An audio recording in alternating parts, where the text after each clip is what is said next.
Hercule et le code de la route. Est-ce qu'il va passer son permis en même temps que Sangoku? On nous présente les Champs-Élysées, le repos éternel des héros morts présents aux enfers, et qu'on apercevra et ne citera que dans cet épisode, malgré le fait que ce soit juste devant chez Hadès. Je ne peux pas y entrer. Puis on montre notre groupe se manger une pita. Ils doivent bouffer à cet endroit genre tous les 2 jours. Regardez, Hélène, le visage le plus apte à déclencher un conflit international. Référence subtile. Elle a besoin de quelqu'un pour ramener son char. Papa serait furieux si je confiais mon char à quelqu'un qui aurait perdu des points sur son permis cette année. Et un élément déclencheur forcé pour la table 4. Évidemment qu'aucun jeune ne sait conduire de façon responsable et qu'Hercule levait le bras à ce moment précis. Bien sûr. Et la prédiction pour ce soir est... Il est cuit. Tu parles de l'épisode, c'est ça? La vérité, c'est que je n'ai même pas mon permis. Et c'est le seul à ne pas en avoir. Mais j'ai un cheval volant. Dois-je faire semblant d'être impressionné? Parce que je ne le suis pas. C'est un putain de cheval volant. Oui, t'as de quoi être impressionné, du con. Est-ce que tu peux traverser les mers et les montagnes avec ton permis de char? Mon Dieu, cet épisode capture bien les ados, parce que c'est la honte de pas avoir son permis quand on a 16-17 ans. Il dit qu'il va passer son permis demain, tandis qu'Hélène laisse son char là alors qu'elle n'a personne pour le ramener. Bah, mon père en achètera un autre.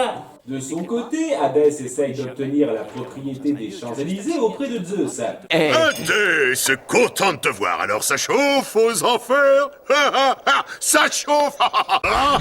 J'ai soufflé la bougie. Oh oh, qu'est-ce qu'on se marre, frangin. J'en oublie complètement que tu as ouvertement essayé de me tuer l'épisode précédent. Hermès rapporte qu'Hercule va passer son permis en fin de journée. Les nouvelles sont palpitantes en Olympe. Par contre, Hermès n'a rien rapporté quand Hadès s'est emparé d'Athènes. C'était sa période de congé. C'est 360 jours dans l'année.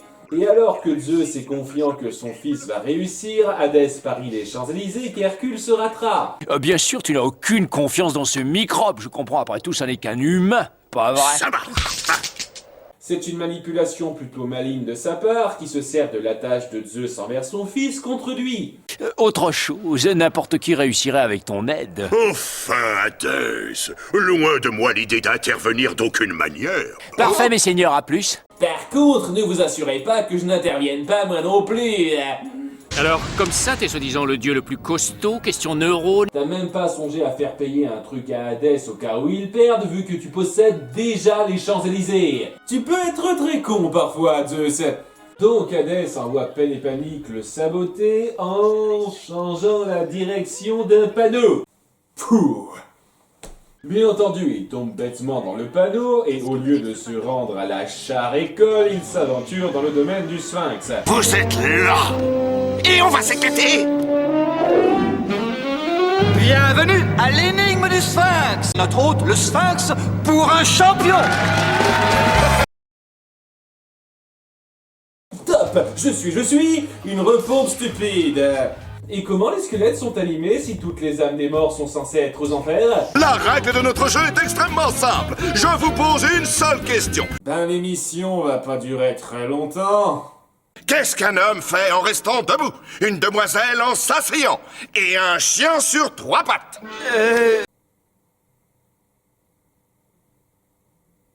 Ce que le scénariste a dû faire pour écrire cet épisode? Une poignée de main? Ben non, la réponse était ultra évidente et un gamin de 10 ans aurait pu la trouver, donc pas étonnant que vous vous soyez planté. Qu'est-ce que tu as dit? Une poignée de main? C'est exact! Attendez, quoi? Depuis quand les femmes sont connues pour faire des poignées de main assises et depuis quand les chiens sont connus pour faire des poignées de main? C'est dans la poche, chef! Personne n'a jamais gagné à Sphinx pour un champion! Pas étonnant si les bonnes réponses à donner sont aussi absurdes.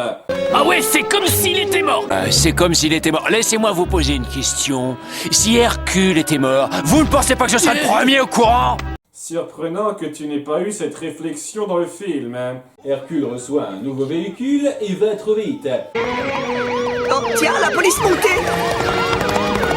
D'où ils sortent ces bruits de sirène? Est-ce que t'as viré celle que t'avais avant? Et pourquoi c'est toujours le même mec qui représente la police dans cette série? Est-ce que c'est comme l'agent Jenny, il a des jumeaux de lui partout? Le véhicule est confisqué, ce qui ne l'empêche pas de se rendre au bureau pour passer son code une scène plus tard. Il court très vite. Il réussit son code hors champ en l'espace de 10 secondes. Ça doit être comme pour le Sphinx, il faut juste répondre à une question. Et il passe son examen de conduite auprès de coïncidence. L'officier, œil de lynx. Il ne s'appelle plus Chipaclès, et Hadès s'impatiente de voir Peine et Panique échouer. Et c'est ma faute. Il faut pas envoyer les sous-fifres faire le travail d'un dieu. Ça aurait été cool que tu t'en rendes compte dans la plupart des autres épisodes. Oui, parce que l'examinateur ne verra pas du tout qu'il s'agit de circonstances extraordinaires. Et puis Zeus ne va clairement pas venir voir si son fils réussit ou non et donc assister à ça, alors qu'il a tout le temps d'aller prévenir Philoctète sur le pari.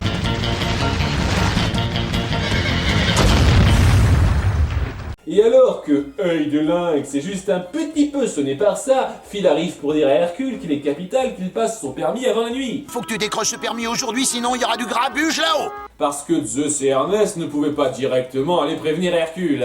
Le soleil va bientôt se coucher, mais je vous le dis tout net, j'empêcherai le temple de refermer ses portes. Aucune force au monde ne me fera bouger.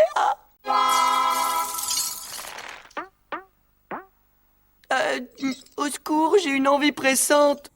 Tu veux dire que tu as envie de faire une poignée de main? C'était complètement con.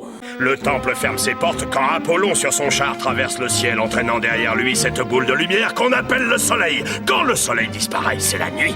Et quand les nuages font tomber des gouttes d'eau, on dit qu'il pleut, les enfants. Herc empêche la nuit de tomber en demandant gentiment à Apollon, et bien entendu grâce à ça, il arrive à passer son permis à temps, ce qui rend Hadès bouillant de rage.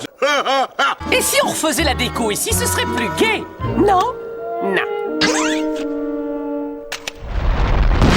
C'est pas si con que ça comme idée. Tu sais que t'es pas obligé de vivre dans un endroit aussi morose. Tu pourrais rendre le coin plus coloré et plus douillet si tu le souhaites. Quelqu'un veut-il faire un tour? Oh mon Dieu, il a son permis! Comme nous tous, c'est vraiment extraordinaire!